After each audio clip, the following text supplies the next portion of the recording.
proving why they're wrong and I'm right. And then it could go back and forth like that forever, you know? So I make mine short and sweet, you know. Others make theirs long because like I said, they got to go line upon line, precept upon precept. They have to go down the list and prove every point is false, right?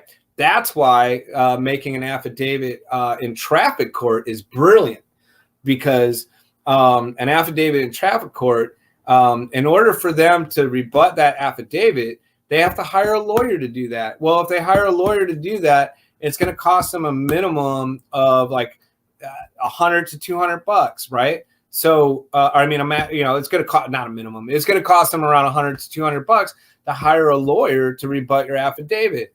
So they're not going to do that, right? Because the court acts in equity. The court always has to remain in equity. So if they have to hire a lawyer, well, now they're not in equity anymore. That's why they'll never rebut your affidavit. That's why you'll always beat a ticket if you just make an affidavit. That's all you got to do. They can't argue against it. It stands as truth in the court of law, right? Because it's unrebutted. Universal Commercial Code. Yep. Just make it simple. Yeah. So this man crosses over a double yellow, and he gets pulled over for crossing over a double yellow. And being that he got pulled over, he didn't know much, and he shows this. He hands this off. I knew enough to be dangerous to myself. He had a piece of paper at the time that he carried around, and he showed it to the policy enforcer. Okay, so I was carrying around this paper that basically, okay, so here's the thing. So, you have to remember that it's all about commerce and it's all about contracts, and they're trying to get into a contract with you, right? Real quick before I go into the story anymore, I just want to explain that. Okay, so when a policy enforcer writes a ticket, right? What he's doing is he's creating a debt out of thin air. There was no debt before, no debts, no problems, no worries, but he just created one out of thin air, and so he created it, and then what he's doing is he signs it, right? And when he signs it, what he's doing is he's taking responsibility for the debt that he created. Right. But now what he's got to do is he's got to get you to agree to the contract and sign it. Right. To alleviate him of that debt that he created. Right. You have to take the debt over.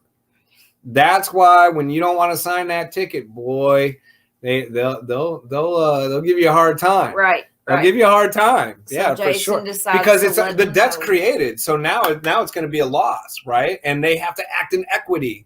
The court has to act in equity. The state has to act in. Everybody has to act in equity and keep making money. So they got to get you to sign that ticket, man. Yeah. Anyways, go ahead. Right. So you got pulled over. And you wouldn't do it. So what I do is because, like I said, the policy enforcer is an imposter.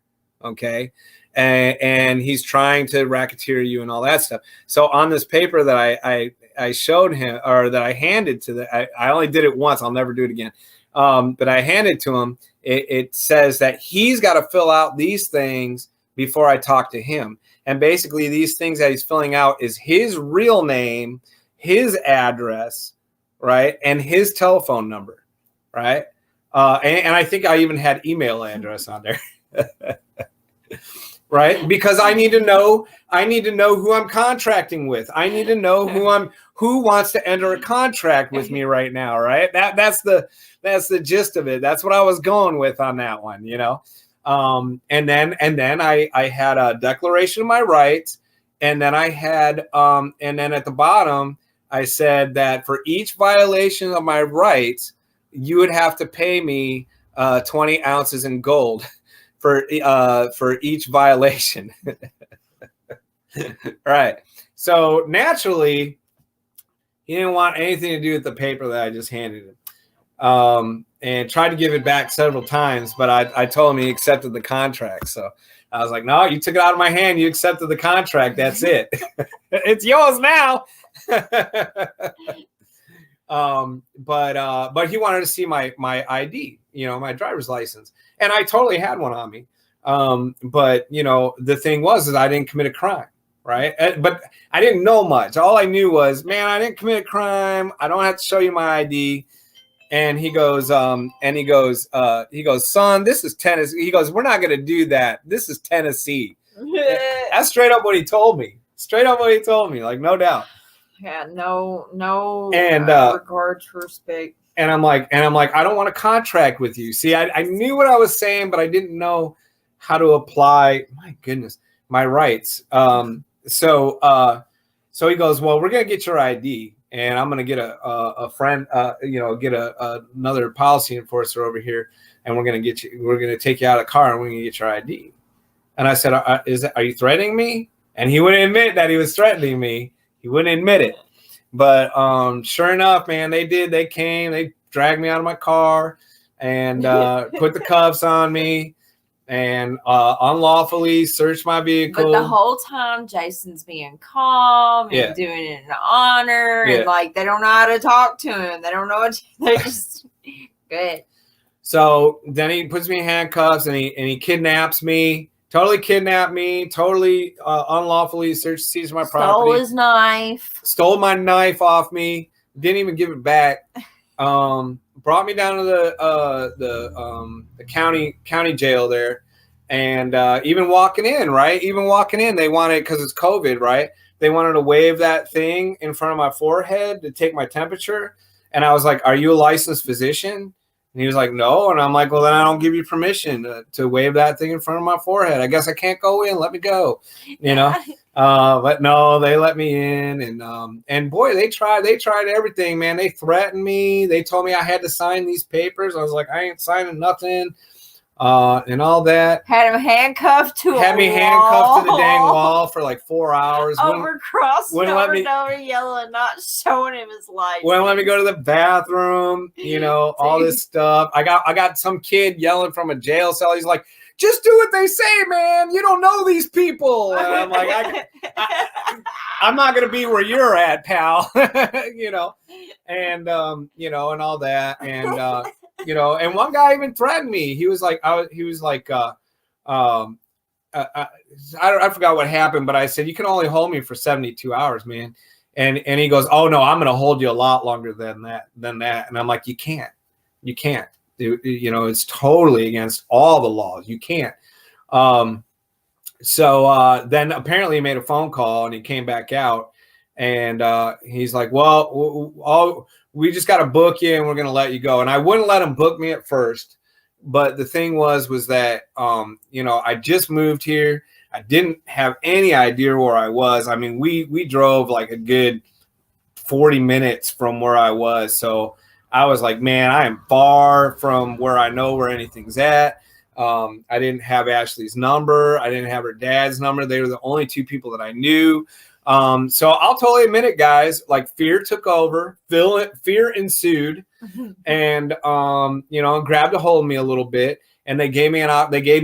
They said all we got to do is just take your fingerprints and you could go home. And man, I fought it. And then I was like, well, I guess I can just sign it and say, all rights reserved, UCC 1-308. And so I did, and that is how I signed it. I signed it with all rights reserved, and I signed it Jason Jeffrey of the House of Hicks and all that stuff. Whether that makes a bit of difference, probably not, because I totally conceded to their authority more than likely. But that was my first experience. So I wasn't, I was trying to exercise my rights. There was definitely fear involved, and all that. Now I do completely different. Like now I still might go to jail, but at least I'll be victorious in the fact that I won't consent to anything. Right. Because the thing is, guys, is that, Christ said, I'm the way, the truth, and the life. Right. So I submit to you that there isn't like your truth and my truth or Ashley's truth and my truth. That truth is the person of God. Boom. So if truth is the person of God, and I'm a child of the kingdom of heaven, well, and I'm a child of God, well, then I need to operate as that child, right? So once I know the truth about things, right? Once I know that, these courts, the court system's a kangaroo court system, that all this stuff is a fiction and that it's not real. Well, how can I continue to operate in that? If I operate in anything less than the truth at this point, what am I doing? And what are the repercussions? Can I put myself back to sleep? Because I surely don't want to be asleep again. Can I? I don't know. But all I know is that now that I know the truth, I have to abide in the truth, and that's the only thing that I can do. And well, I can do it honorably and in love, and I will every time.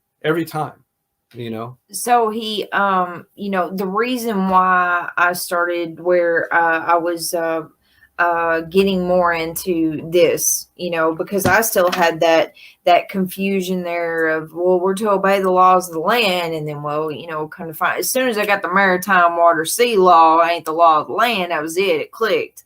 But Jason going to court over this crossing over Double Yellow him getting out of jail without signing anything, without consenting, without showing them his driver's license. Oh, right. With I signed my fingerprint. Right. But it was at the very end. And I really believe that they would have let him out. If he had, if I would have held my ground, they would have because they knew that they could only hold him for a certain amount of time. But when he went to court over this, no matter what he knew or what he didn't know, the results that came through it, he had the judge lie to him. He didn't straight up lie to me. He did. And dude, that's something right there. You got the judge squirming in his seat. He's not a judge though. Remember, that's right. He's a clerk. What we just learned. He's a whore of the court. He is a whore of the court. Learned, but, no doubt. But I don't like calling. I don't want to call folks names and all that stuff. If you really want to learn a lot about natural law and how the beast system works and all that stuff, a really a great guy to go to is Mark Passio. But the thing about him is that he gets really fired up and he starts calling folks names that he shouldn't. It kind of hurts my heart that he does that. I understand his anger towards it all. I really, really do. But he really needs to, he needs to stay in that honor and in that peace. In peace, knowing who you are. But Sovereign Living is actually where I got that whore of the court. Yeah, Sovereign Living too. Now, I really like him. He does things in humbleness. He does. But he's very upset. For sure about what they do in the kangaroo court and how they're imposters. They're imposters and they've taken our rights away. They have made us have fear over a false authority, and it's not a real authority. So I'm going to show you the right way. I'm not going to really go over all my. Well, I guess I can go over a few of my little things that I did in court that I did wrong. And then I'll explain the right way. Oh, dude, I couldn't even believe it. I mean, seriously. Yeah, I totally did. I could have done it better. So I went in. The first thing that happened was they were trying to get me to wear a mask in the courthouse, which I'm not going to wear a mask, because you're trying to put me into slavery, and I'm not going to go into slavery, okay? Because there's just no way. So I get in the courtroom. I'm the only one not wearing a mask in the courtroom. Literally the only one. Okay. And they finally called me and I wrote my name down on the docket. I wrote it Jason Jeffrey of the House of Hicks. And so they called me and they're like, Jason Jeffrey, the House of Hicks, like they didn't even want to do it. You know what I mean? Oh, it was so frustrating. So the first thing I did was I stood up, and I shouldn't have stood up because what I'm doing is I'm recognizing the authority of the clerk, and that's all he is a clerk. He has no authority. He's just a clerk. Like I said, it's all commerce. That's all it is. So I did that. I shouldn't have done that, but I did get up. I was really excited to be there, man, because I did learn a lot, but I didn't learn enough. So, um, they asked me to go up to the podium or the quarterdeck, right? That's what's on a ship, a quarterdeck. And and I did that, and I shouldn't have done that either, because again, all I'm doing is I'm just letting them. Brandon's actually a friend of mine. Yeah, I love Brandon. I've been to his house a couple of times now. We love hanging out. Yeah, and he's amazing. He knows a lot. So anyways, so I go up to the podium, and then this sheriff, he leans in on me and he goes, son, where's your mask? And I said, I'm exempt. And he looks at the judge, and the judge looks back at him and goes, like that. And he goes, son, why are you exempt? And I said, well, Governor Lee's order number 54, section 3, subsection 3 says that I'm not required to wear a mask for medical reasons. And I don't have to show you guys any proof of that medical reason because of the Privacy Act of 1979. And he looks at the judge, and the judge goes like that. And so, so for the first time ever in my life, I've always wanted to be like kind of a rock star, and I had an opportunity, because I turned around and I went back to the podium, and I just caught a glimpse of everybody in the back there, and they were all like, yes, and doing that. And so that was cool. That was really cool. But knowledge is power, right? And if you glorify the Father, he's going to glorify you, it's totally amazing. So that was cool. I was the only one in the courtroom that didn't have to wear a mask, and nobody forced me and all that stuff. It was awesome. The next thing that I did wrong, though, was so the clerk acting as a judge goes, how do you plead? And I was like, what? And he's like, how do you plead? And I'm like, well, first of all, I don't plead. Humans don't plead. Sheeps plead. Goats plead, but I don't plead. I'm like, but the thing is like, I have a right to know the nature of the action being brought against me, and you haven't said anything. All you asked me is how I plead. And he goes, well, what do you want to know? You're crossing a double yellow. And I'm like, yeah, okay, I crossed a double yellow, but what jurisdiction are you bringing against me? And all this stuff. Anyways, I did all this stuff, but the thing was, I asked him, I told him I never received the instrument, and he played stupid. And here's the thing, is that judges will play stupid, or the clerks will play stupid, and it's totally intentional. I said, I was never provided the instrument. And he goes, what instrument? What are you talking about? And I go, the ticket. I never got the ticket. And he goes, you never got the ticket? And I was like, no. And he's like, okay, sit down. So I went and I sat down, and I should not have sat down, because what happened was I left the battlefield, and you never, ever, ever want to leave the battlefield, right? What I should have said to him was, are you asking me or are you ordering me? Because he's got to order me. And if he's going to order me, then I need a letter from him with his signature saying that he's ordering me to sit down, right? Because I do not have to leave that battlefield, and I shouldn't leave that battlefield, because when you leave the battlefield, what you're doing, you become in dishonor.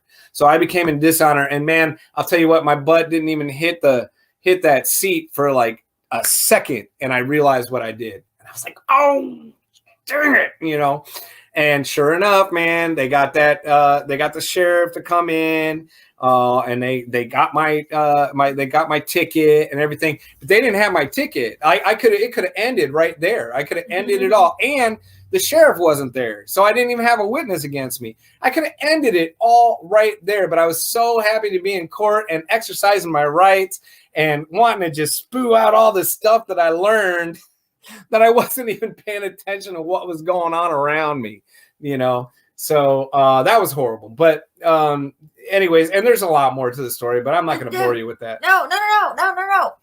Like, go seriously about the whole. I'm sorry, I just put clove on my tooth. Dude, how he had you stand back up. You asked him what court. No, you gotta say it about what court are you working under? Jurisdiction. Yeah, what jurisdiction are you going under? Operating under? Mm-hmm. Yeah.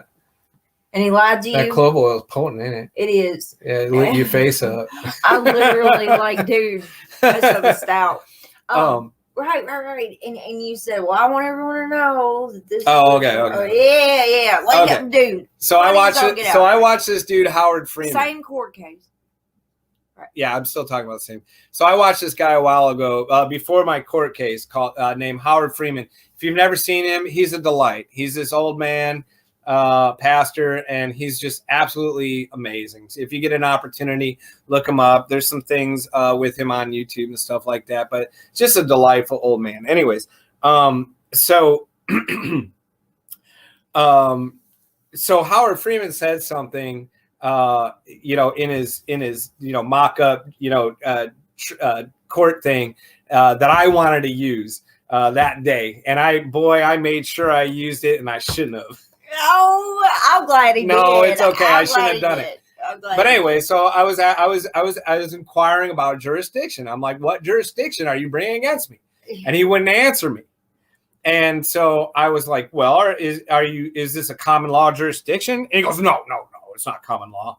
And I'm like, okay. I'm like, well, is it admiral? It couldn't be admiralty law jurisdiction. He goes, no, that stops at the water's edge. I'm like, yep, you're right. That's where it stops, right at the water's edge. And then and I'm like, is it a civil jurisdiction? And he goes, no, that only has to do with contracts and all that stuff. And I'm like, okay. And I'm like, then what jurisdiction are you bringing against me? And he was like totally silent. And I had him. And I should have just let him just hang there and squirm. But I wanted him to answer so bad because I wanted to say this one thing. And so I go, is it statutory jurisdiction? Oh, yeah, statutory jurisdiction. And I'm like, okay. I'm like, do you have a book that defines the proceedings of statutory jurisdiction in the court of law? And he goes, I go, because I couldn't find one anywhere. And he goes, well, I have one, but I'm not giving it to you. Which is like such a lie because there's no book on statutory jurisdiction. Statutory laws change every day. And he acts like a 5-year-old. Yeah, I have one, but I have one, but I'm not giving it to you. Yeah. So you got the judge to lie to him and be sassy. So I said, let the record show. And he goes, this is not a court of record. And I'm like, and that's another clue as to where you're at and what you're doing. And I'll explain that in a minute. He goes, this isn't a court of record. And I'm like, okay. I'm like, well, let the court show or let it be known that this court is operating in a secret jurisdiction known only to judges and licensed attorneys. And he goes, it's not secret. And that's what I wanted to say. That was the thing. I just wanted to, and I did, right. But so anyways, what you should have done when they said court of record. Oh, well, anyways, okay. So this is how I should have operated in the courtroom. Okay, so here you go.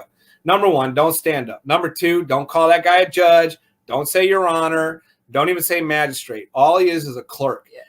If anything, call him by his first name and call him clerk. Clerk John, clerk David, whatever your name is.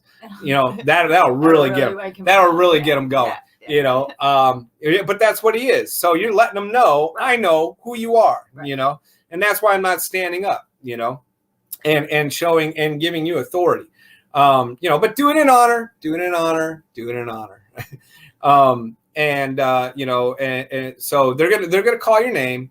And, you let them know right away, I reserve all rights under UCC 1-308, and I'll accept no titles attached to my Christian-born name. You can call me Jason. For convenience, call me Jason. And then you know, and then he's going to ask you how you plead, and you say, well, I don't plead, animals plead, you know, and then just tell them, just say, well, before we proceed, I just have a question. Am I in a court of record? Well, in traffic court, you are not in a court of record. You are in a court of non-record. So if you're in a court of non-record, you're automatically in admiralty court, right? But they're not going to tell you that, but that's what you're at. So you need to say, am I in a court of record? And they're going to say, no, you are not in a court of record. I asked for the case to be dismissed. Well, why? Well, because if I'm not in a court of record, I'm in an admiralty court.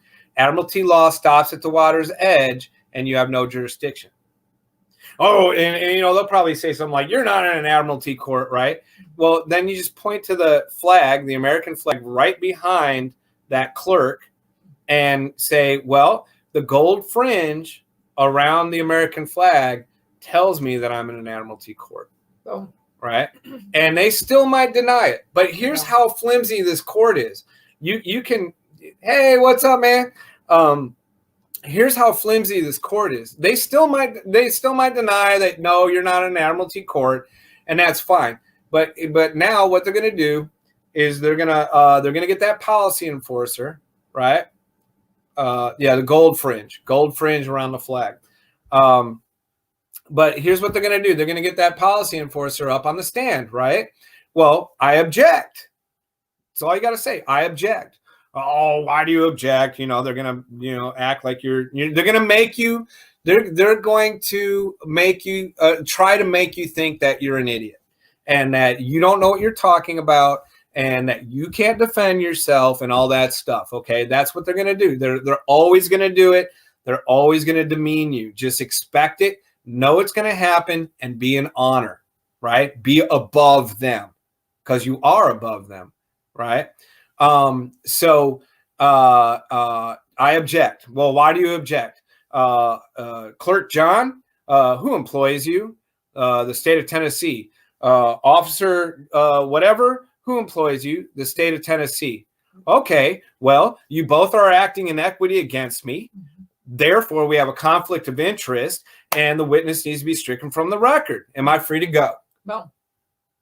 It's that simple. It's that simple. They can't deny that. And if they do deny that, they're not acting in honor. Okay. So what you got to do if they're not acting in honor, it's really important. Like one thing. Okay. Here's something that I also figured out, and it's really cool. The thing is that clerk has his posse, right? He's got all those people up there on the stand with them. He's got his, his little secretaries doing their administrative stuff. And not only that, but what they usually have about 4 armed sheriffs in the courtroom, like freaking like packed to the nines, right? Well, in my state, in Tennessee, Constitution, Section 35, subsection B, says that I have the right to not be intimidated throughout the judicial process. Wow. Well, what are you doing when you got armed guards all around you? I'm totally being intimidated. Totally being intimidated, no doubt. Right. But the thing is shoot, what was I going to say next? What was I talking about? The intimidation. The intimidation, but previous to that. Yep. Oh, I remember. So he's got his posse, right? So we need to come with our posse. We need to come with folks, friends that are willing to come in as our witnesses, right? And you're allowed to bring witnesses to the courtroom. They'll tell you that you're not, but you are, and you got to stand on the right to bring your witnesses. It's in every state constitution that you have the right to bring your peers to the courtroom with you. You have the right to do that. And the reason you want to do that is because you want to make sure that clerk masquerading as a judge is going to act in honor, right? because you want to have your witnesses. If he doesn't act in honor, if you point out all the things that are wrong with his kangaroo court room and he still doesn't act in honor and let you go, then you need to have witnesses to that. Right. You know? Yeah, it's just totally cool, man. You need to have your posse, your people, your group, ones that are gonna know. No, brother, the court never acts in honor. No, never, ever, ever will they ever act in honor. But that's why it's really important. You know, it's really, really important to bring ones with you that have knowledge. You know, yeah, totally. I gotta go to the bathroom. I'm gonna let you guys have it out with Ashley real quick there. Sup, ducks? Let's see. So, and tell them to stay tuned for 5 o'clock. Yeah, we've got just like 8 minutes. But we have a friend that's coming on that lives in Australia. Butter. Hold on, 2.5 seconds. 2.5. Butter. Hush it up. Hush it up. Nobody's out there. Hush. Stop it. Okay. Sorry about that. Dog decided to just bark out of nowhere. He just wants attention. Been in there whining, wanting somebody to come in there and love on him. I'll tell you what. So, we wanted to explain all the stuff that's happening, showing the underlining of how our rights have been taken from us. They've been stripped from us from generation to generation to generation. This is part of the iniquity of the fathers. Our fathers, the great, right, started signing contracts, signing our great grandparents' lives away and signing our rights away. And you know what I'm saying? Our parents. And so this is the underlining. It was a showing of the underlining of what being in bondage is. the slavery that we really have been under.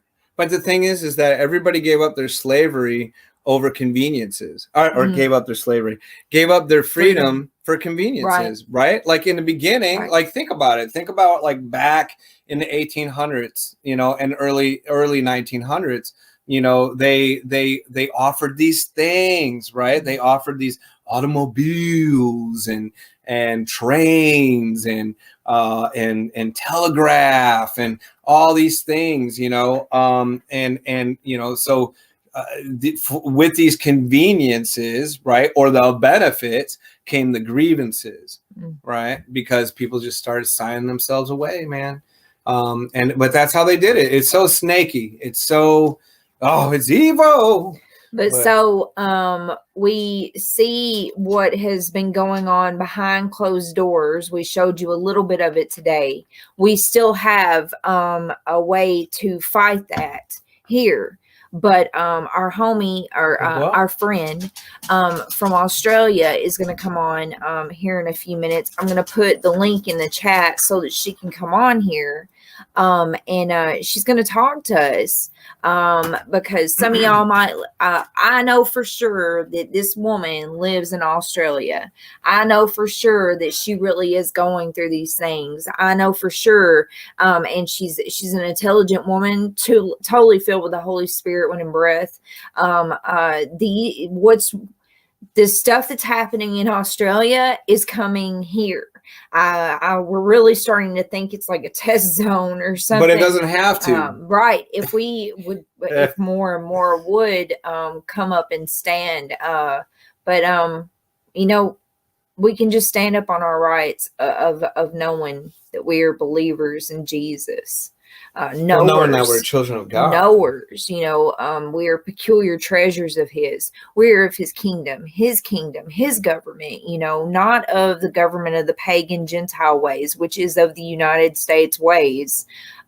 We are of His body. And yeah, if we would stand up, but you know, to me, all nations in the end are going to fall. And right now, really, all nations are falling. We just don't see that. They're falling in the net our fathers created for them to fall in. They're going right into place. We just got to have faith. Well, our Father didn't create the net. No, he did create the net. The evil Kabbalist, Luciferian, the very controllers, lizard people created it all. No. Ezekiel chapter 17 says different, and in Psalms it says different, that the very net that has been made, that they shall have be made, their snare. Yeah, I know. shall be theirs, right, shall catch them. Right. But I just read in Ezekiel 18 that the very net he's going to catch them with. The Lord made the net. He's going to catch them with their own net, with the net. Mm-hmm. But he makes everything. The Lord creates both good and evil, all things. I don't believe the enemy creates anything. Right. Yeah, he just takes what the Lord has created and turns it inside out and upside down and all around, for sure. Oh, so Marie is coming on, and I'm excited because she's excited too. She is, and she's a little nervous, but she'll be all right. We love her because she's our sister in the Lord, and she's gonna do a fine job, and it's gonna be amazing.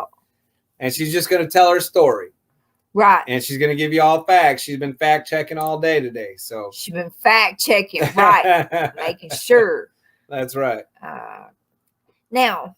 What's the matter? I'm wanting to. I already did that, right? Copied. It says copied. Okay. Okay, I went down here, but it's not. Oh, yeah. It's set up to where it can be pushed. Okay, it just doesn't look like it on here. Okay. All right, check. Got it. You're the technical advisor, so. So we see what's really going on. That what's happening in Australia is trying to come here with these corona jabs. And not just, but the technology deception, like it's forcing everyone to have one of these devices on them at all times. Well, yeah. I mean, the thing is that butter, it's open, man. Hold on. Come on. The thing is that they're turning one people into commerce is what they're doing, because they're injecting them with a patent that they own, and it's changing their DNA, right? And so they're injecting them with a patent what they own. So now these people are owned. They're owned slaves. They have the patent inside of them. You can't get it out of you. Although there are some that are claiming that they can. I don't know whether that's true or not. But no, they're creating products. They've already created us as a product, but now they really want to own folks, and really put it into real slavery. Anyways, it's 5 o'clock, so. Well, I've got it set up. I mean, she'll come on here when she's ready. Oh. It's on there. Okay, she knows what to do. Mm-hmm. Yeah. All right, 10-4. Yeah. So and what was the other point I was going to make off of what you were saying? Technology. No, not the technology. She always goes to the technology. That's like she's like right there. It's the technology. I know it's the technology. I got you for sure. This is a scrying mirror, right? Well, I mean, it's on now, but when it's off, it's black. It's a scrying mirror. It's a witch's mirror, right? But no, I had heard that, and I can't wait to make see if Maria knows the same information. But I heard that they were actually gathering. It's freaking horrible, but they're actually gathering children into stadiums, people's children, taking the people's children, bringing them into stadiums and giving them the jab, man. And that.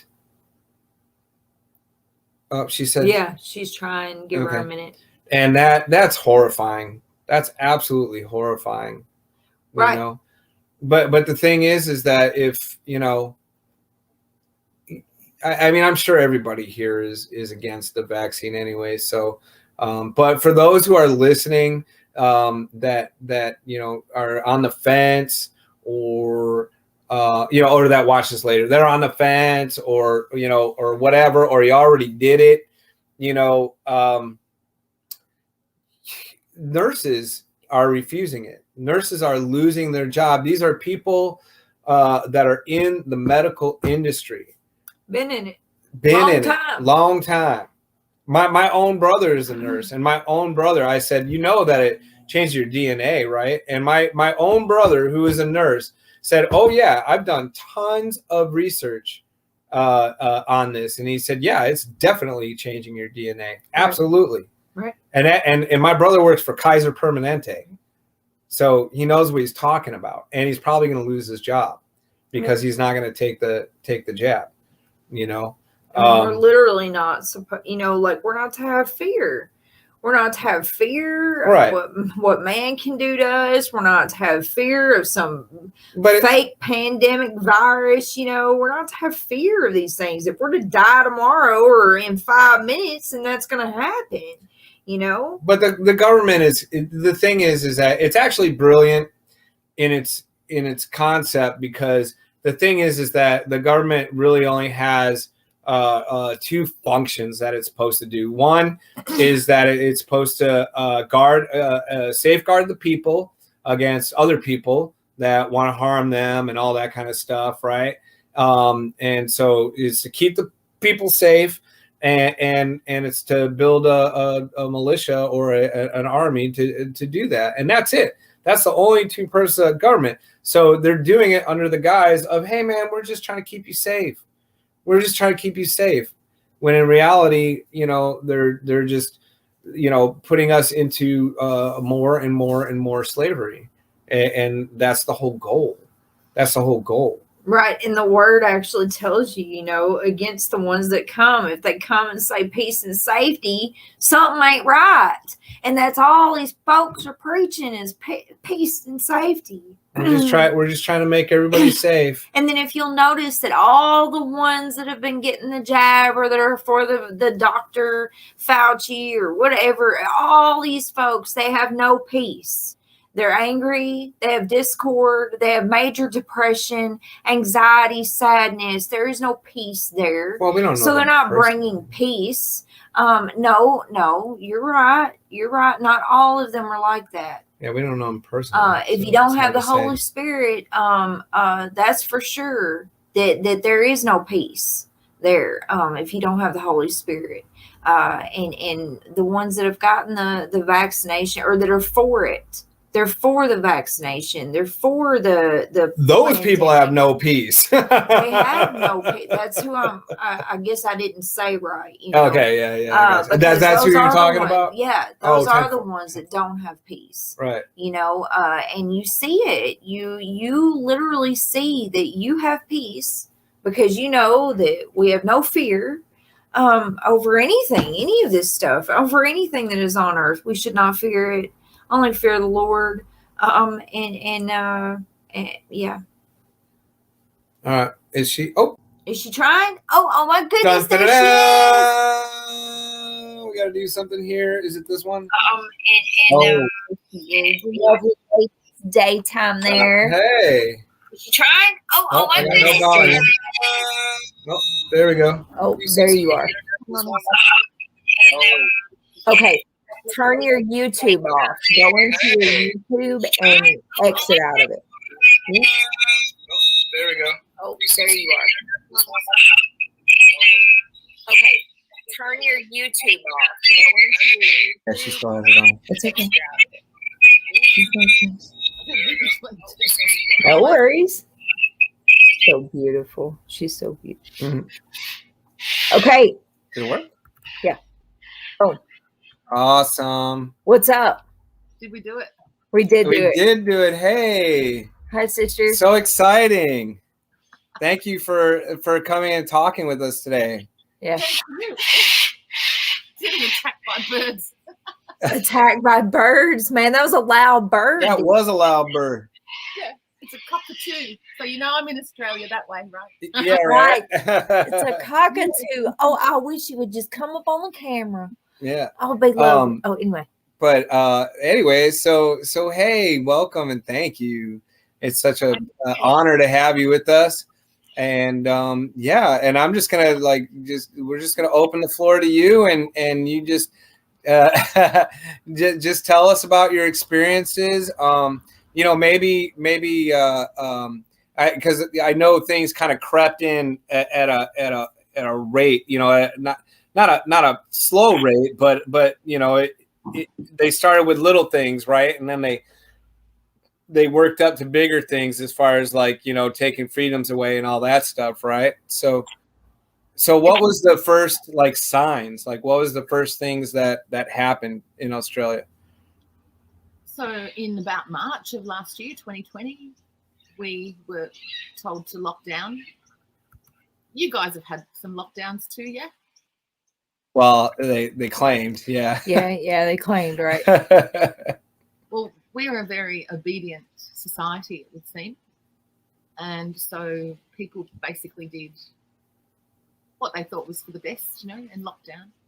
So I think we've had about 4 in New South Wales. So I just thought we'll say, in case people don't know, Australia is a similar size to America in the landmass. It's a little bit less. And it has 25 million people, roughly. And there's 6 states and 2 territories.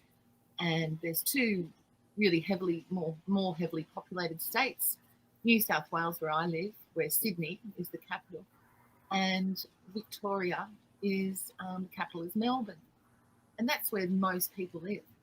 And those are the 2 states which seem to have had the most amount of lockdowns and restrictions. And now some more stuff coming down the pike for Victoria first, which I'll get to. So what they did was locked everybody down and put in these rules where you've got social distancing. You have to keep away from people like 6 feet. Wear a mask. That didn't come in at first. It took quite a while. And then the other one is wash your hands everywhere you go. The worst one is the telephone. You have to take your mobile phone with you and scan it up against a little symbol, which is called a QR code. And then that tracks your whereabouts at the time that you flashed in. And then, I don't know, flashing out if you want to. So is that vaccination aside? That's just your whereabouts? Your whereabouts. Really? So also I want to point out to the folks that are listening that, you know, we've had the same mandates with the masks and the social distancing and all that stuff. But the difference between us and you guys is that they actually have ones, police officers going around and enforcing that heavy-handedly on the public. Am I correct? Yeah, at times, you know, that's right. And the most heavy-handed they've been is when people are peacefully protesting against these mandates. Mm-hmm. So that's another story. That's horrific, what's been happening in Victoria. So what happens if you don't have a cell phone and you want to go places? Well, at first they had just a book, you know, that you could sign in kind of thing. Okay. Because what they were trying to do is keep an eye on the contagion. So if I went in and I was later found out to have coronavirus, then, you know, and then you went shopping at the same shop at the same time, they could contact you and say, listen, you were there when there was someone there that had this thing. That's the premise. Right. That's that's what they're going. That's what they're going to go with this week. Right. And in this country, people just did it. Most people just, I mean, a lot of people said, oh, I don't know, I don't bother doing it, or I pretend to do it. But mostly people just, nobody rose up against it. And to me, it's a key to our control and surveillance.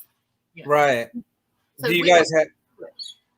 Do you guys have and do you have some pretty heavy surveillance around around where you live? Is there a lot of cameras everywhere and stuff like that? It's you don't see them, like they're there. We've got a lot of speed cameras, and there's our society's got a lot of cameras, definitely. Yeah. Yeah, I think most cities do now, though. Almost anywhere, really. yeah. What about so okay, so all those things are the same, except you guys they really enforce it over there. What about okay, so I heard this from another YouTuber, and he said that they were actually like taking children and getting them got them all in a stadium, and that they're actually vaccinating children in stadiums over there. Is there truth to that? Yeah, I heard that. That was probably about 2 months ago in Sydney. And they offered a program for people to bring their kids and let them go inside, and so they had a big stadium. I think the number was 24,000 kids. So they're not so that's a couple of months ago, but I thought the children I thought it just passed with giving The older ones. So like like 12 years old. Now, but I heard they were like actually taking children out of their homes, like from parents, to get them vaccinated.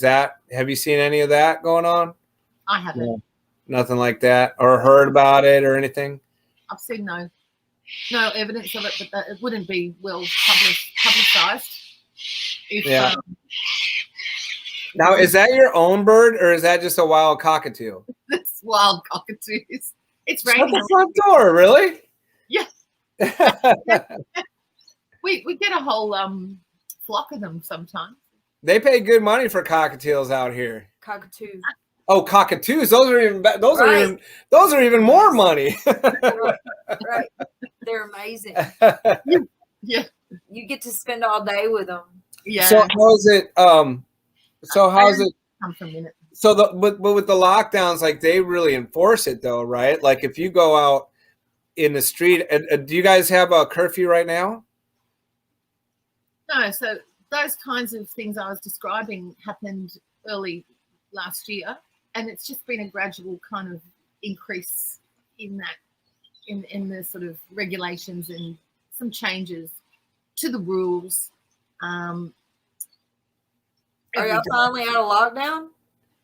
We're finally out of lockdown, but there are some rules still going. So this is what it is. I'll cut to the end of it. This is what happened last week or this week, something in Victoria. Is they're out of lockdown.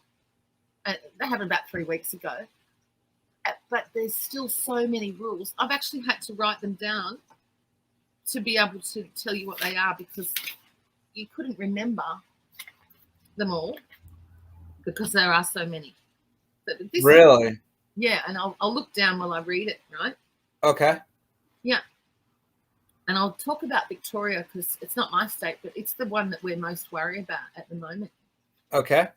So this is the current rules in Victoria. They're out of lockdown. They've got a population of 7 million, with about 4.5 million in the city of Melbourne and the rest in the region. And their target was to have people double vaccinated. And when they first started talking about it, they said they wanted 65 to 70% of people double vaccinated. And now it's crept up, and they're talking about 90% target.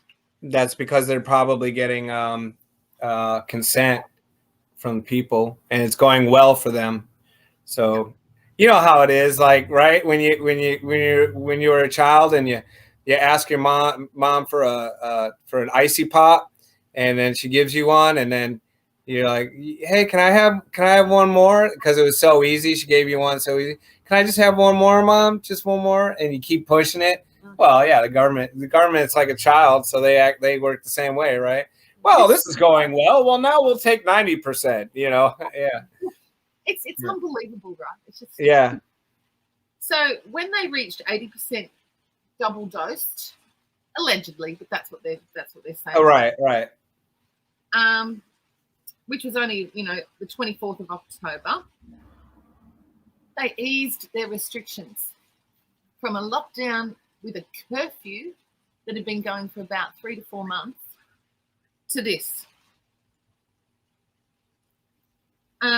Metropolitan Melbourne people can travel to the regions and interstate, but before that they had to stay in Melbourne City. Inside shops, pubs, gymnasiums, hairdressers, there is no limit on the number of customers, but you must follow the 1 per 4 metre square rule of social distancing. Outdoor settings, it's the 2 metre square rule. 1 per 2 meters squared. Yeah. Well, COVID knows the difference between when you're standing and sitting. COVID knows. COVID knows. Right. COVID knows. And then that's with a cap of 500 people. Now, the same caps and social distancing rules apply for weddings, funerals, religious gatherings. But that's for double vaxxed people. But if the people are not vaccinated, then it's 30 people only to a wedding. Right. Or a funeral. Right. Because you have to pay a penalty for not listening to us. Mm. Right. Yeah. And then entertainment venues are for vaccinated people only at 75% capacity of crowd. Yeah. Masks indoors are mandatory. So this is out of lockdown. Right. So mandatory masks indoors. What, at your home? In your own home? No, everywhere else. Oh, okay. Okay. Right. Even with the vaccination going on, they still gonna have even with the people wearing vax. masks. Yeah. So I gotta put that control up. Which serve absolutely no medical purpose None. whatsoever. None. Right. Absolutely. And then outdoors, the masks are highly recommended. Especially if you are in a higher risk area, like on a busy street, Yeah. or at an open air market where there's people. They want you masked. Yeah, and they'll enforce it. Like they'll go around and harass folks. Well, Right. no, because it's only highly recommended. Oh, okay. Okay. But because it's highly recommended, people will do it. Not everyone. Right. So this is the national plan here now I've got. And it's for now. So for 16-year-old people and older, this is the rules as I can understand them. Not big on rules, never have been. Got to write them down. Yeah. Yeah. And this is open to anyone. This is to everybody, vaxxed or unvaxxed, okay? Mm-hmm. You can have 10 people visit you in your home. You can have up to 10 guests in your home. Yeah. 30 people at a maximum can gather together in an outdoor setting outside. This is now after lockdown has ended. Community sport is open to the minimum number of patrons required, like for a footy game or something. Mm-hmm. And masks are only required inside. Schools are open, but the children have to wear the masks indoors. Yeah. And all retail is open, but it's not really because so many have gone broke, right? Now, this is where you need a vaccination to get in this state and Victoria that I know about. If I wanted to go to the pub, the restaurant, cafe, I'd have to be fully vaccinated, double. No vaccination, you can't get into the pub, the cafe, the club, the restaurant, nothing. Yeah. It says you have to work from home if you can, but you can go to work if you're fully vaccinated. Yeah. Then Yeah, they're trying to do that here with the bigger companies. Yeah, Yeah. now it's sneaking into the private sector here Okay. that I'm aware of. Yeah. Yeah. And if you want to go to the hairdresser or a beautician or anything really, you have Fully vaccinated. yeah. The And dog, 2 shots. yeah. And university, Oh, absolutely. Automatically. and weddings and funerals and religious things where there's more than 30 people, you have Right. to do. So basically, all people have to do is watch what's happening in Australia and realize, like, this is seriously coming, straight to us, because right now it is like that. It's the bigger corporations. They're saying the ones cannot go to work unless they've been vaccinated, and then it's going to seep into everyone else. And Well, let's not word doing it curse there. ourselves. Praise Jesus, Yeshua HaMashiach. It has to happen. I believe it. I believe all this has to happen. Yeah. Prophecy to be fulfilled. Go ahead. Yeah. So that's the sort of Oh, rule. Now they wanted to change it this way. When Victoria reaches 90% double vaccinated for 12 years of age and over, and 90% of all of those people are double vaccinated, they will scrap the caps of numbers allowed at venues, and masks will only be mandatory indoors in some high-risk settings such as hospitals, aged care facilities, public transports, and jails. So they're gonna keep the mask. So the mask is just gonna be always. You see what I'm saying? That's why. Yeah, it's just gotta. Yeah, everybody just has to stand up to it, man. They're saying if 90% of the kids 12 and over and all the adults, right. Then what's the problem? If it works, what's the problem? You know, we don't have to wear masks except if we're in a hospital or a jail or something like that. Oh, okay. If Okay. 90%, if 90%. If 90%, right. At 65 to 70, Jason. That's nuts. And That's then nuts. Let me ask you this: do you think that? I mean, I know that that guns aren't allowed in urban areas in Australia, but also, like, I know. Well, I mean, I don't know. I mean, I guess I'll ask you because I mean, I feel like I know, but I don't know where I heard it from, and it could have been television, so I might have been lied to. But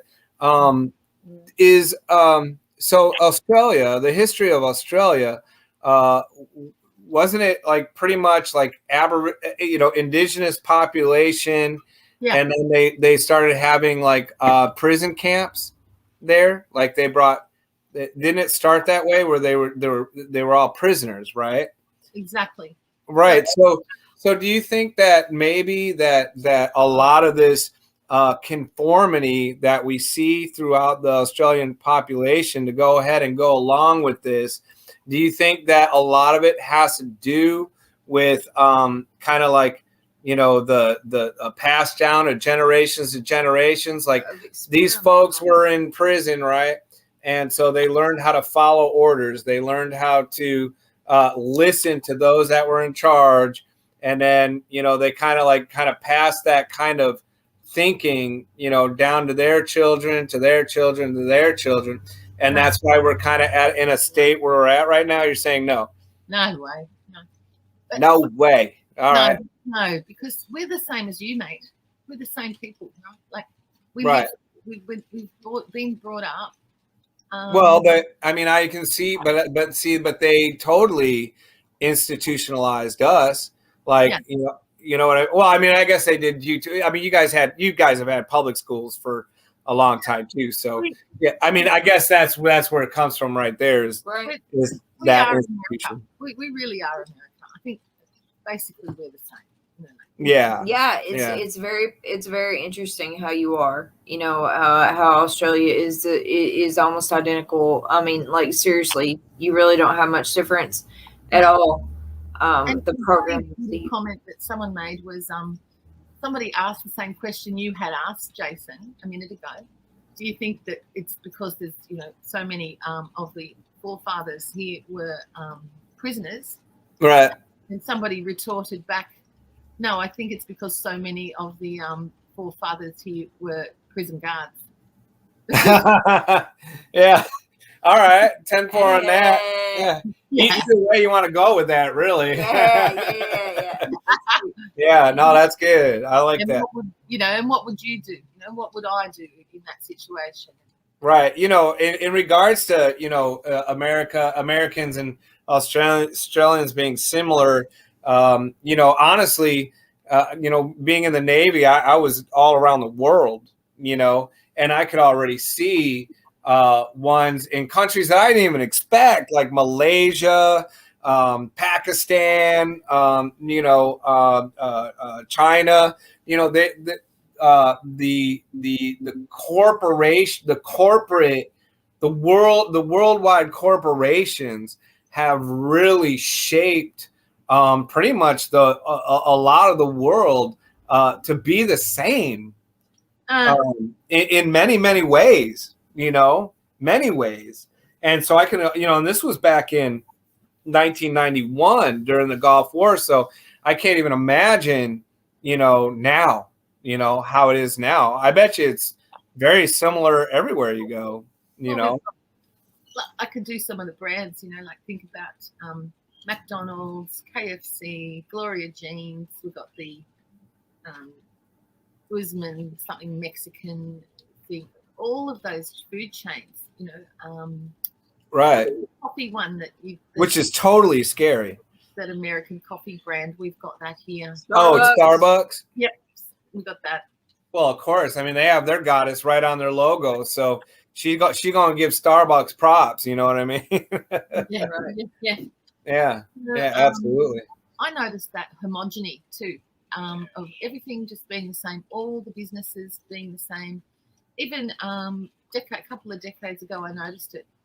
Before that, you could go to the shops and you could go to all these different shops and they all had different things. But now you go to any shopping center or mall, it's the same as the next mall. You can find the same stuff everywhere. Right. Anything different, Right. I know. That's why everybody just needs it. I don't know what has to happen, but somehow, I don't know. I think it's so far along now. You know what I mean? I mean, honestly, I don't want to, I don't want to have this like hopeless. Yeah, you told me a minute ago, don't be one person. Now you're saying it. But I mean, but my hope is in Yeshua, right? My hope is in the Lord, and and we're doing our best to try to get out of the Babylonian system as much as we can. Yeah, I see that. That's great. Yeah. So what else is what other facts you got going on, girl? Really bringing it to the table.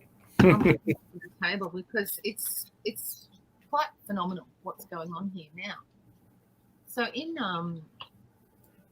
Victoria, the Premier and the Parliament is trying to bring a new law, and much like you in America, when these pandemic was declared and the rules were put in place, they were put in only because they had a thing called an emergency law. They stated that it was a declaration of emergency situation. Emergency laws, they could bring in these rules that we've all been living under. But without bringing that emergency law down, it would have all been completely impossible to do. Now, those laws, the state of emergency laws, are temporary.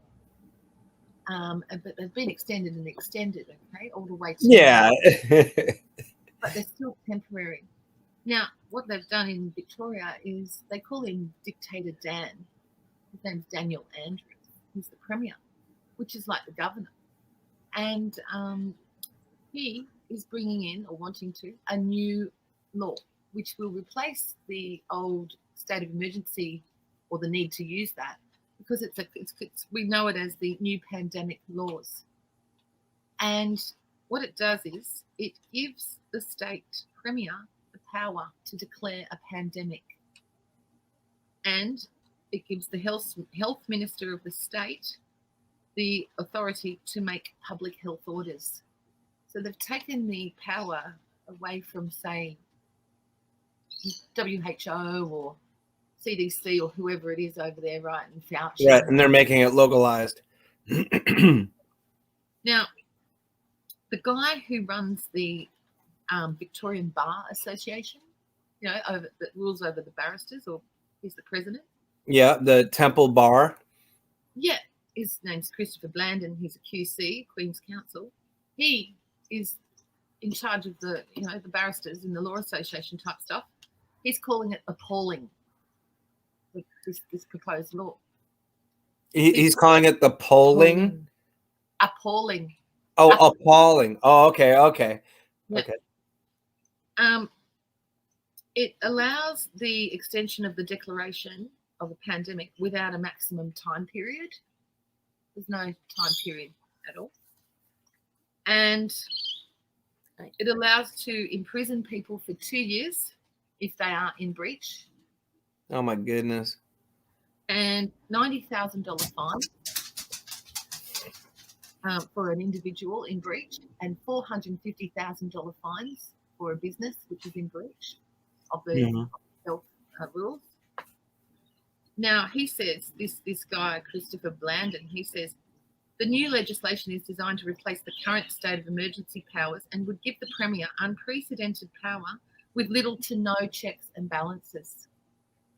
He said it gives the Premier too much power with little parliamentary scrutiny, and allows for the indefinite detention of people who breach restrictions.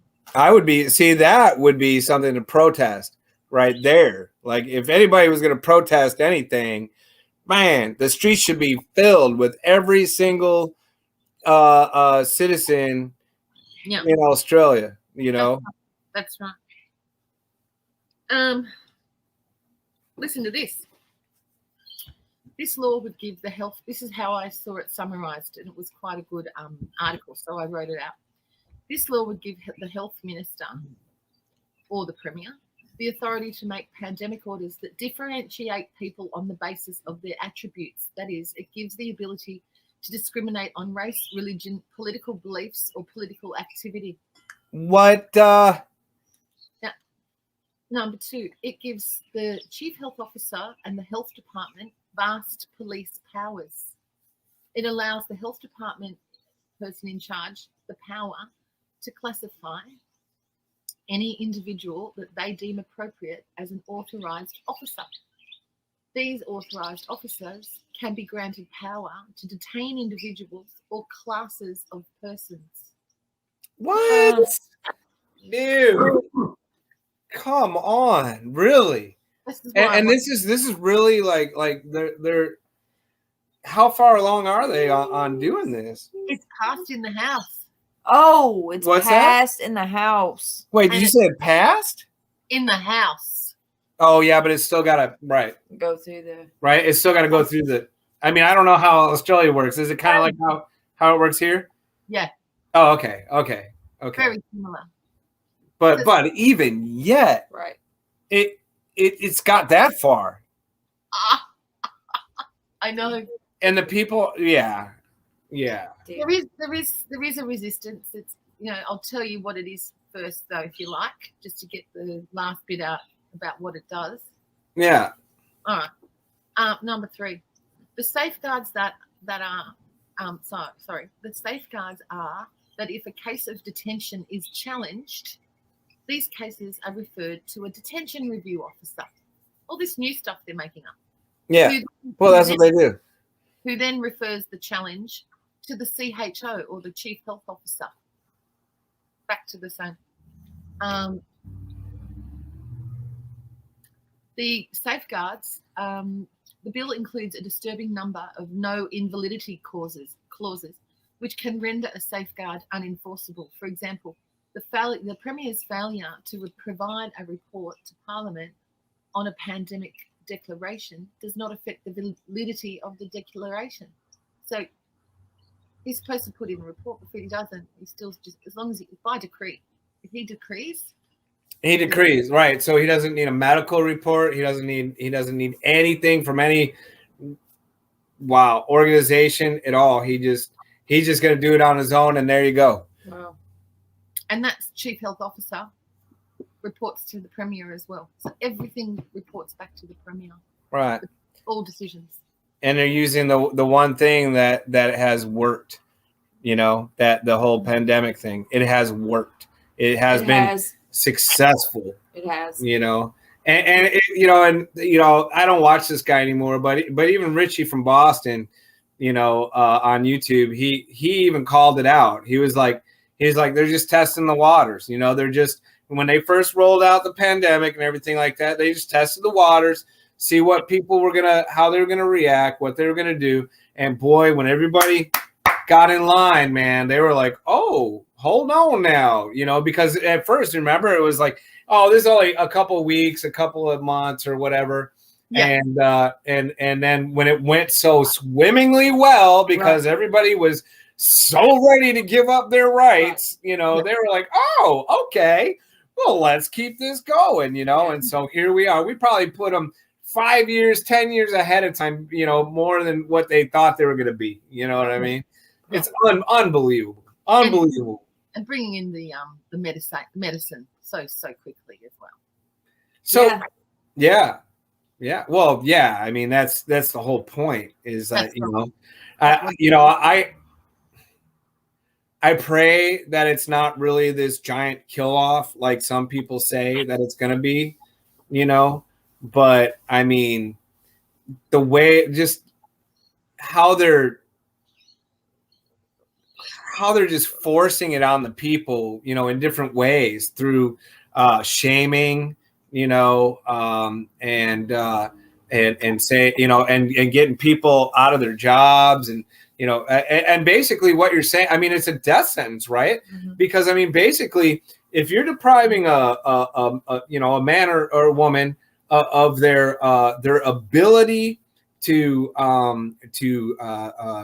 provide for their family and for themselves, well, then essentially what you're doing is you're saying, take this or die. That's really what it is. It's a death sentence for some, Well, that's right. There was a guy that I wanted to talk about. He's a Melbourne playwright, and he's one of us. And in Melbourne, they've had a lot of protests, which culminated at the end of September with huge crowd, about 25,000 people protesting. But in the end, they sent about 1,000 or 2,000 police over to stop it, and they ended up arresting heaps, but also firing rubber bullets at the people.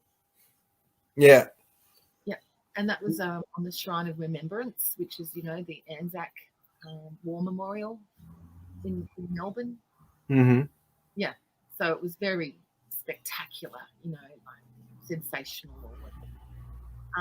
But because they fired on people, okay, it was rubber bullets, but apparently they're 3% lethal, have a 3% chance of being. Well, I know if you get hit in the head with those things, you're dead, that you can die, Firing indiscriminately as well. Right. With children and adults. And these were peaceful protesters. They weren't trying to start anything. Well, they were. I mean, there's always the odd provocateur that. Right. There's always that one in the bunch, right? One of them, really. But they also were firing into people's backs as they walked away, following directions to leave the area with their hands in the air. Oh, what? Man. And they fired their back and hit them. Right. People were injured. One guy, it's been since the 22nd of September, and he was saying, this guy's name is Michael, he was saying his hand's still broken or something, really damaged. Really? Very painful and all this sort of stuff. Jeez Louise.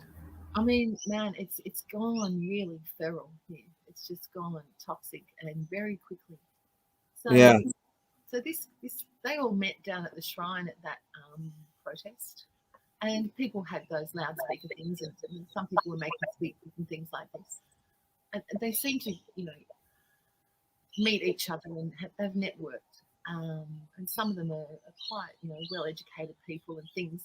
So they've been doing these live streams most nights since then, just talking about this approach of what's the political change, what's the political situation, what sort of situations from history can we liken this situation to, Yeah.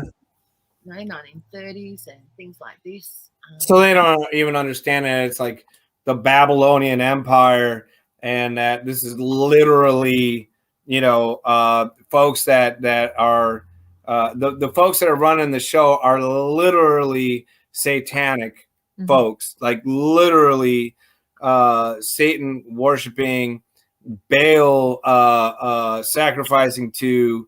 They don't really understand that. They don't have that level of understanding.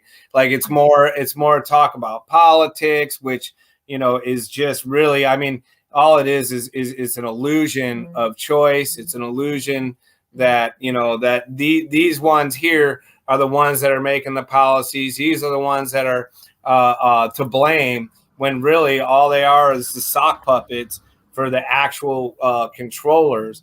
So they're having conversations, but do you think those conversations are devoid of this kind of understanding, or do they actually do they understand that these politicians are, none of that matters? That's all. You might as well just throw that out the window and go to the crux of the matter, right? You know what I mean? Look, it's mostly playing out on that political level, but at the same time, there's a very much awakening of people's understanding that this is about good and evil. Mm-hmm. Yeah, and there are absolutely it is. There are some, who are quite wide awake and down the line of what you were saying. Yeah, but mostly that's not how Australians even. It's not our culture to even. We don't even talk about God, let alone Satan. It's not. Unfortunately, it's not really in the culture here anymore either. So. No. Yeah. No one is going to. I mean, it's a big deal that look, a lot more people on these different live streams and meetings and Zoom meetings and interesting things that people are networking and gathering together. And I've noticed a big push or attraction towards going back to God, right, and Jesus. That's awesome. Yeah, they're realizing it. That this is what's been taken away. Yeah. So yes, in some ways there is degrees of awakening, but what's really happening is sort of the facts of the matter, and on the ground, the way to fight it is with those instruments, like you say, with legal cases and courts, and lawsuits and protests, and that's all we've got. Yeah, that's all. Like, it's difficult, right? Because I mean, even in my small interactions with the courts, the thing is like they don't even honor their own laws that they write. They don't even honor their own their own statute or their own codes and policies. I can use those against them all day long, and then they still deny it, and the thing is, especially with like statutory law, it's written in such a way that it's what's the word I'm looking for? Well, it's really, I mean, it's like it's not two-faced. That's not what I'm looking for, but it'll circle you back, in the statutory law. Like you can have a point over here, but this point over here nullifies this point. And so then I can find another point over here that's going to work for that point over there. But then they wrote another statutory law over here that nullifies this one, and it just goes back, and it'll go around. And that's how they keep you in court for as long as they want, because they've written so many laws now that, so really, I mean, it's really important to stand on truth. And it's really important to know who you are, because that's the only thing that's going to matter in the end, is knowing who you are and knowing who your father is. That's what's going to make the difference. Yeah. Well, we're lucky in a way, because we've got some really strong characters starting to really stand up and speak out. Mm-hmm. And what I'm liking is that they're all networking with each other. Oh, that's good. Which is great. That's really great. Yeah. So we've got multiple activists. What do you think would happen if y'all got an alluvial land title and just went out somewhere and put your flag up, and all live together, and Took over a piece of land. created your own little nation. That'd be lovely, but they won't permit something like that. Probably not, huh? We had an island. Which one was it? Lord Howe, probably. One of the islands that's been sort of sovereign. It's just off the coast of Australia. Yeah. It's been sovereign for so long, and they had their own little constitution. They were happy there, really happy. Let them go. Had their own sort of council building or something where they held their own meetings, and they loved it. Let them go. Oh no, it was only a couple of years ago our government went over, took over. What? And it's been doing it like that. They've been doing it like that for. I would love to hear the story of those people. You know what I mean? That happened in the last couple of years. Man, it would be amazing to interview them, and just bring this stuff to light, this kind of stuff. Even in our own little town here, Ashley was telling me we have this really beautiful park that's called Montgomery Bell. And Ashley had related a story about when she worked over for the enemy at McDonald's. She doesn't anymore. But this older gentleman was telling her that he used to live there. Well, nobody's allowed to live there now, but he used to live there, and that actually there was a nice little community of people that lived there in this beautiful, beautiful parcel of land. Yeah, in this park. Well, now it's a park.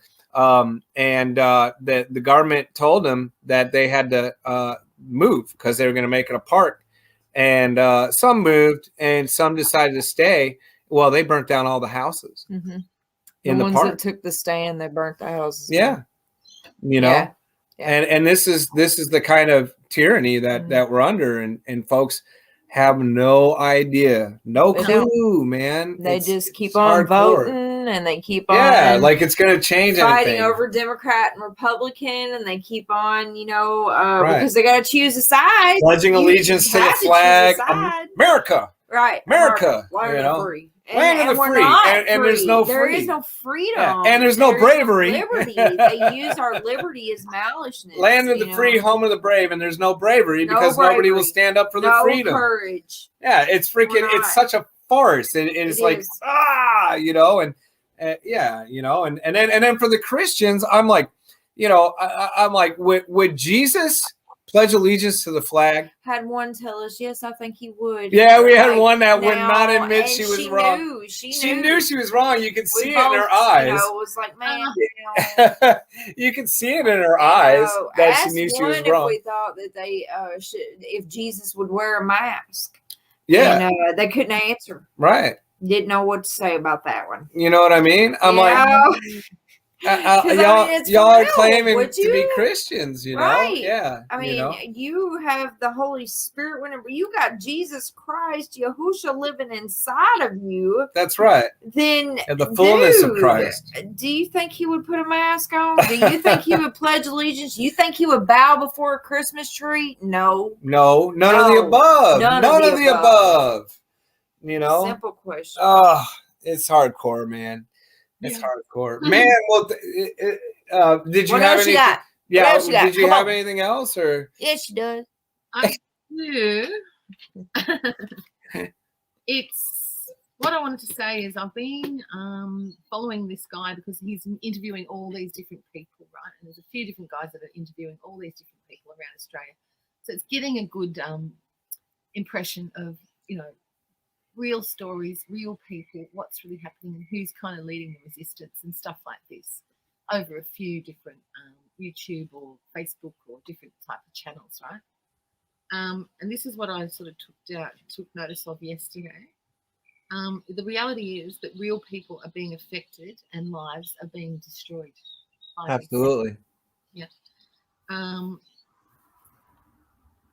Many of the journalists are interviewing regular people affected, and one said that he gets 30,000 messages a week from individuals around Australia who are in despair, and he said many are suicidal of them. He said some are saying that they are soul destroyed and exhausted. This is the other one said. And he did an incredible, like this week's videos from these two, even one guy have just been phenomenal. Just really would give you this. I sent the link to Ashley. Did you send it to the email, or is that the one you sent to us on text message this morning? I don't know, darling. I think it was the email. Okay, all right. I'll check it then, because I the one that was through text message Didn't. It was just a 15-second video. Yeah. Okay, check. Go. This one's like it's over an hour, so you have to have a little bit of time. But honestly, you will be amazed if you watch it, and you'll be really up to date. What he said yesterday in a different video was called "Australia is at War" by this guy, Michael Gray Griffith, and the channel. We all are. Huh? Oh, Yeah. nothing. Go ahead. I I just said we all are. The whole world is at war right now. Exactly. Yeah. And the channel's called "We Are Back, Cafe Locked Out," because it was just called Cafe Locked Out, but they got censored and taken off for a couple of weeks. So now the channel's called "We Are Back, Cafe Locked Out," and he's doing all these amazing videos. But he said every day you wake up in the morning and you have this what the hell kind of moment where you're hit with this new information that you just didn't see coming and you cannot believe is happening. Right. What he did for yesterday's one, for the 4th of November, was, now I can't 100% verify this. It is true, but I don't know where the articles came from that made it happen and be used for him. It's 2016, but I'm suggesting that there was probably an announcement on the radio or something like that where they're now going to enforce these ones that they've had since 2016, and it's to do with vaccination compliance and the payment from the government. It says that he said that they're going to be removing unemployment benefits from people who are not vaccinated. Yeah, that's happening here too. I've heard that. Yeah, it's happening here too. Where you say, Jason, earlier, where you said, this is really a life and death thing.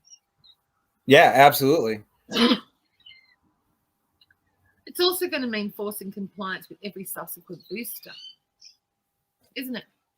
Oh, totally. Like, no doubt in my mind that they're going to use those boosters as more control. Yeah, anything. Anytime they want you to jump through the next hoop, you good little slave.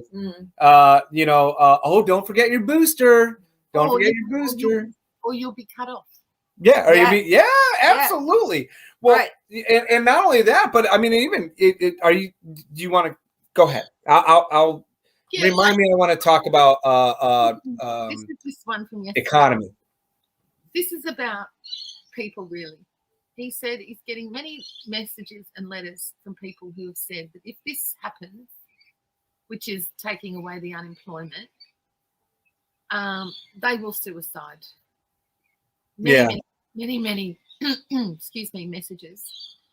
Many will be young people, because a lot of young people are already expressing that they don't want to live in this kind of society. Wow. Yeah. Parents are scared of the night going to bed. What's going to be, the kid's going to be all right by the morning. Yeah. Right. Then he said, they want your freedom. They want us to be slaves. He said this, Michael. He said, our own government is at war with us. He gave an example of a 25-year-old electrician who is not able to work anymore because he's not vaccinated. And he said he doesn't know what to do. He said he's happy to start a new life and get a different job. But it seems like the government doesn't want him to even do that, because now they want him to just push it on into so many different industries. He said, if you want to go to a cafe or have money or food or work or shelter, they're now regulated luxuries and benefits that you only get if you comply to this kind of level of control. Also, by the way, this unemployment benefit rule is a federal whole country law, right? Mm-hmm. it applies to the whole country. So it's federal government, not just the state governments. And this guy that we've got in charge of at the moment, that's the Prime Minister here, called Scott Morrison.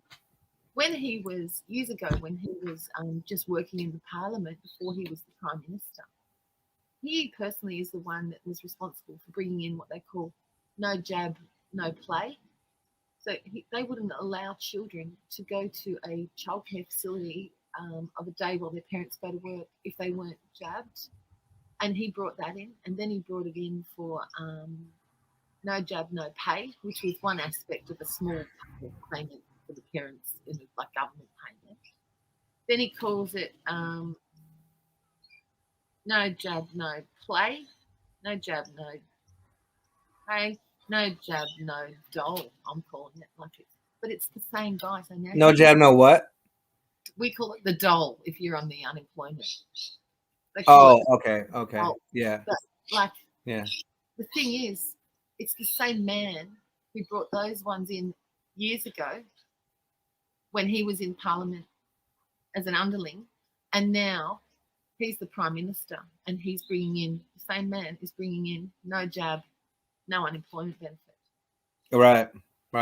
I mean, I'm kind of a, I mean, I understand that, I understand that, folks,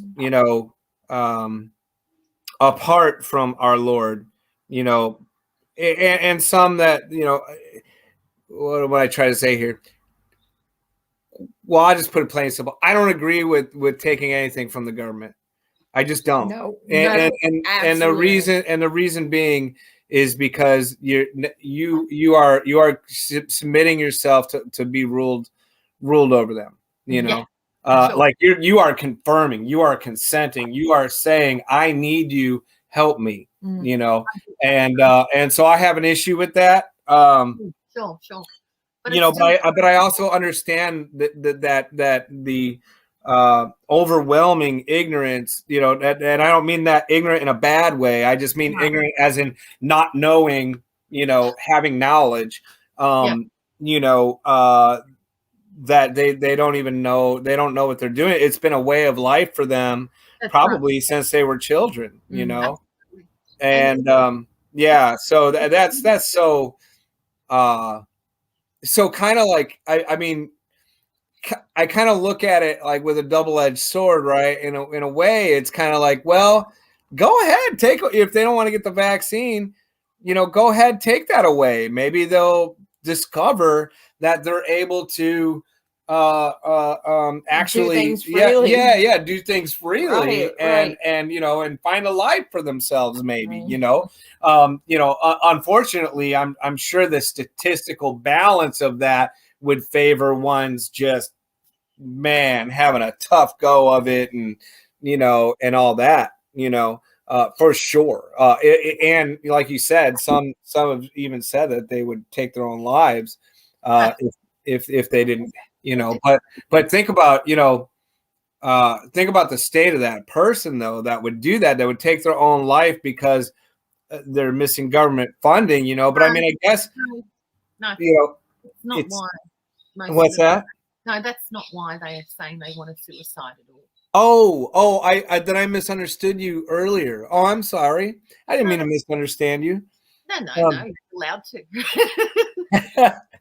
I thought that's what you said. I was totally. No, she was talking about how the ones living in this society, they're sad. They don't want to live in this society. They're right. I got that part, but then I thought that there was another part with the. It's both, but it's. I see what you're saying. The thing is, it's the culture, right? It's the way it's been driven. The people just kind of. Most people work and pay taxes and into the government, and then if there's people who can't work for whatever reason, right, they at least get that welfare net, that support, right, when they're out of work, so they won't starve. Okay, that's the country we've had for now. We have the same thing. I mean, there are ones that are physically disabled, definitely can't, that can't do anything for themselves. So, but it's not that they don't want to be dependent either, probably. But the thing is, it's not so much about it. It's the fact that is their lifeline to it's a safety net, Right. for food, shelter, and survival, right? So this was the problem, and he said also, we're becoming slaves and doing it quietly because we can't fathom that our government is at war with us. Oh, At can you war say? with us. We cannot fathom that our government is at war. We with cannot us. fathom that our government is at war. Government's at war with us. Yeah, yeah. That's going to be a lot of. That's going to be a lot of Americans too. Yeah, absolutely, Yeah, absolutely, no doubt. they're also getting in with the priests and the doctors. So the government has stopped the doctors from being able to give their own type of advice. If it doesn't go with the narrative, they get sacked. Wow. Yeah, and also Wow. priests must be being either threatened or something because they're not willing to come to speak to these people or the protests or anything at all. Right. Right. And it's getting real. Right. I mean, it's been the same way in colleges from time immemorial, right? If you don't go along with the narrative and you think that you're discovering something else, oh, no, sorry, we're not going to do. Do you really want your tenure? Do you want it? Because you need to put this down. Yeah. Do you want a job anywhere? Because if you do, you better let this go. Yeah. We've got examples of that over here as well. Yeah. I've had many of friends that have been in college that actually quit because of that, because they've had the same experience. Exactly. It's amazing. But on a positive note, these ones are trying to resist, okay, and make all these connections with each other and getting on, the alternative medias. But it's going to be hard for the mainstream media to ignore them, I think, after a while, because they're really picking up speed and a lot of great people.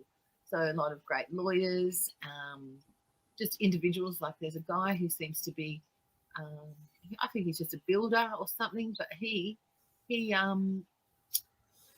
a YouTube channel and he's really, really got the gift of the gab. And he understands freedom very well.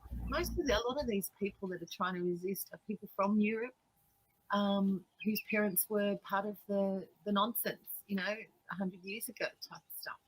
So right. Yeah, so they can recognise it. Right? There's people who are fleeing Victoria for Serbia, right, and Croatia. Oh yeah, because Serbia is their own government. People are going to Croatia and places like that. That's interesting. I didn't know that. Is Croatia its own government? That person was Croatian, but what I'm saying is, okay. People are fleeing back to countries which they fled from to come here for freedom. They're now going back to Poland, right, wherever they've come from. Right? Okay, right, right. And other people, I feel like we should flee. It's really everywhere, though. Yeah. Where are you going to go? Right. I mean, unless you can find some island unless you can find some island that nobody's claimed, get the alloidial title on it, plant your flag, let us move in.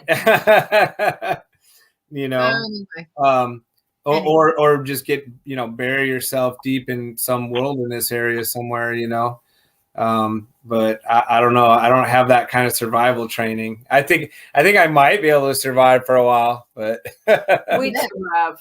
You know what? If I had Ash with me, I would totally survive. Yeah, she'd take care of me, man. Totally. Yeah, she'll get me up that mountain, man. She'll just put me on her shoulders and boom, boom, boom, boom, go right up there. Gone. Yeah. Yep, she'd be up early in the morning and funny. Y'all are cute. This guy is had so many messages that he's worked out that they need to help each other. So what he's done is there's some girl that's worked out this website or something, and it's called Hoodies Helpers, because his name's Graham Hood, and this thing's called Hoodies Helpers. And now there's networks all over Australia growing where people who are not vaccinated and aren't going to stand down helping each other, and they're being fired from their jobs and stuff. Sorry, the builders next door are starting up, so we should probably. Oh. get going. I thought it was an animal fight. No, Go ahead. but they're starting up networking and helping each other. So they're looking for people who are skilled and who've lost their jobs, like nurses or anything, doctors and whoever, to help each other because people are so in distress. And it's a great thing. It's called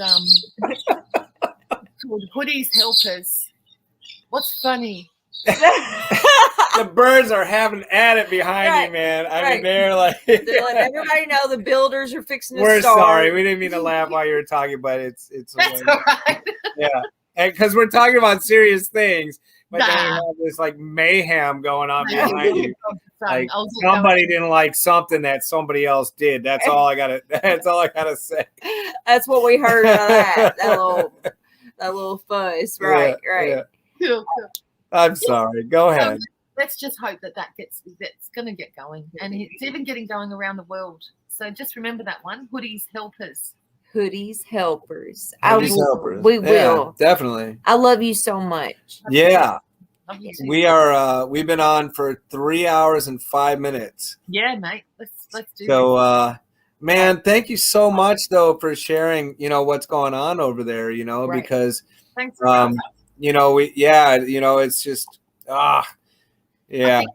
It hurts my heart. It hurts my heart to see what's going on over there, and it hurts my heart to see what's happening here and how ones just aren't standing up to it. And it's so and it's so transparent. At least for me, it seems so transparent. It seems so obvious what's happening. But like you said, I don't think. And it was very profound what you said, what that guy wrote about, we can't believe that our government is making war with us in this way, and that's exactly how it's going to go down here. Like totally. People, man, they're all about America, America. Oh, they are. They are. They can't stand it when I won't call myself an American. Right. When we say, yo, we're not American, man. We're children of God. That's right. We're the body of We Messiah. don't pledge any kind of allegiance other To than any the Lord. state, any nation. We are of the Nothing, man. nation in the New Jerusalem. Absolutely. We do not belong to any nation. No With doubt. this stuff. No doubt. Dude, we got another cat in here that's from Australia. He's from Sydney as well. He's watching from Sydney, and he says, communicator Yaqub Tarhaya Eliyaha. What'd you call me? I hope I said that right. I don't know, brother. I'm I don't sorry know. if we butchered it, I don't man. know. I'm I not even don't- going to make an attempt I at don't it, know man. if I butchered it Yeah. too bad, for real. I But know. we'll see. I know you got. I know you got a short for that. There's got to be a short for that. There's gotta be a short for right. You got a nickname, brother. Yeah. You got, but I wanted to say it was interesting. One his comment, it said booster rocket, and it on here it did have there it is. It's got the little shot guy, and it don't have it in the booster. It don't have it on this one, right? Okay, so when I seen it. When I seen it, I was like, it showed me on my phone that Oh, it's not gonna work. Oh, put it close. Oh wait, I got it. It's coming. So you see the rocket? Yeah. But look above it. It's got a hypodermic needle. Oh, See it? yeah. Oh, there we go. Yep. And if you look on our comment section here, they took out the hypodermic needle. Right. Oh, And when I tried to look at it on, I kind of seen it pop up, so I looked and it showed me that that his comment was deemed inappropriate, and did I want to see it or not? And so I pressed, I want to see it. I want to know what he said. And all Yeah. he said was booster rocket. I mean, for real, that's it. Like, they're flipping watching everything. I hope y'all are. Dude, it's so And if I hardcore, get shut man. down from YouTube because we've spoken the words corona or COVID or vaccine, well, we already did all of it. I mean, why not? Just go ahead and throw it out there. If I get shut down, I love y'all and I'll see you in a month. You know, gum. I mean, Yeah. telling me what I should It's say so or not. aggravating. Anyway, man. I love Jesus. Yep. That's what I love. And we love you. Love y'all. All Yeah, y'all. all y'all. All of you. Absolutely. Yeah, Marie. Thank you so much. You know, It's because of Yeah. Marie and Tracy Shaw that we even have this lovely laptop. that's absolutely right. It is, Kudos it to you is. guys. We know that, It you know, is. you're not trying to be exalted through it, but you know what? You know, just whatever. We'll give you all the praise and thank you so much for being, you know, so sweet and providing this. It's been a great tool that, you know, we can use for the kingdom. That's right. You know, even though it's sorcery, I just pray, Father, you know, like it's okay. It's all good. Everything's gonna be fine. You know, yeah. But you know, I agree. but man, thank you so much, and have a blessed night, and thanks for coming on. Thank Or you. actually, is it morning or night for you? Morning. Oh, it's morning. I for know you. it's Okay. gorgeous back there. I love it. Being able to see the trees in Australia. She lives in the jungle. Boom. Do you live in the jungle? No, she got a house.